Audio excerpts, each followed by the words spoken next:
Maayong buntag or magandang umaga sa lahat. For today's video guys, magpapakain tayo ng ating mga manok. So, ito po ay mga mixed chicken. Merong heritage chicken and native chicken and basilan chicken. So, yan guys, sobrang takaw talaga nilang kumain pero ang pag nahawakan mo sila sobrang ano ba yun ang tawag nun, may gali makabawang Bisay ay magtagalog sa lambing, sobrang lambing nila sa tao itong klaseng manok na ito. So ito po ay heritage chicken, everyday nangingitlog po ito sila. So sa experience ko lang in how many years in I think magwa 1 year na pag-alaga po ng mga chicken ito. Sobrang nakakatulong talaga sila. Itlog at karne. Makabenta ka or makakain ka.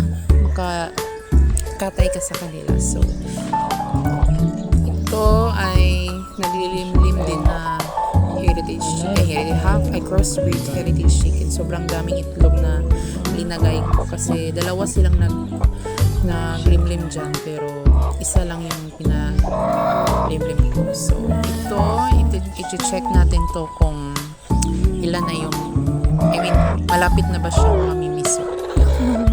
At mayroong itlog din sa kilid. So mga hen ko dito ay sobrang bait talaga at meron na talagang sisiyo. Hindi ko inakala na may sisiyo na pala dito. So this is it. Start na naman tayo magbili ng pagkain sa sisiyo kasi hindi na ako nakabili ng pagkain sa sisiyo, puro na yan kasing malalaki dito ang pinapakain. Yung mga sisiyo ko nga may 3 kong sisiyo, pinapakain ko ng pagkain ng malalaki na manok. So ito meron siyang 5 sisiyo. Very cute. At ito isa hindi pa na tatanggal sa shell niya. So, hihintayin lang natin na matanggal niya. Meron pa rin mga itlog na hindi pa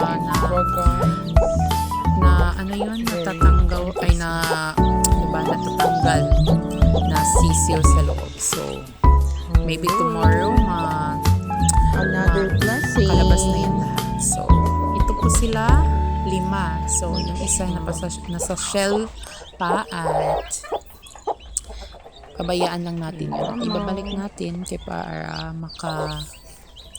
mainitan sila sa inahin nila. So, ito yung heritage chicken ko din na naglilimlim. So, ito ang sisiw niya at baka nagtaka kayo kung ano yung sa gilid. Yun ay bantam chicken. Linalagay ko lang siya dito kasi tignan nyo naman yung ulo niya. Ewan ko nung ginagawa sa mga manok, yung malalaking manok. So, dyan ko na lang siya linagay. Ito yung mga sisiw niya. 3 yung sisiw niya.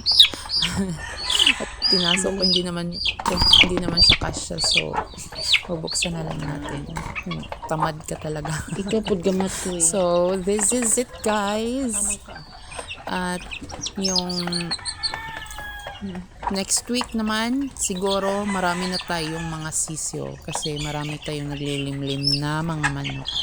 So, ang susunod nating gagawin ay maglagay tayo ng vitamins. Ito yung vitamins nila, Vetment Pro. Ito yung linalagay ko sa tubig nila. So, linagyan ko lang ng isa at kalahating scoop ng vitamins. At saka dito yung sa baba, yun ay may tilapia dyan para ang mga lamok hindi itlog. Yung mga itlog nila makakain ng mga isda. So, ito din, linagyan natin kahit may pagkain pa yung rabbit, linagyan natin ng vitamins kasi kakainin at iinumin naman nila dyan. At ito din ang mga manok, linagyan ko na at hindi pa sila lumalapit kasi may kinakain pa sila sa gilid-gilid. Meron kasing maraming papaya. So, salamat talaga sa bigay mo ng blessing, Lord. At ito, yung mga bantam chicken ko. Yan, mga papaya na yan, yun yung mga kinakain nila at pwede din tayong makakakain yan. So, kikita nyo naman, nagbe-breed sila. So, papainumin din natin tong mga bantam chicken. Sa taas ko sila linalagay kasi ayaw kong mag-away sila kasi yung mga malalaking manok hindi talaga sila nagpapatalo. So, thank you for watching, guys. I hope na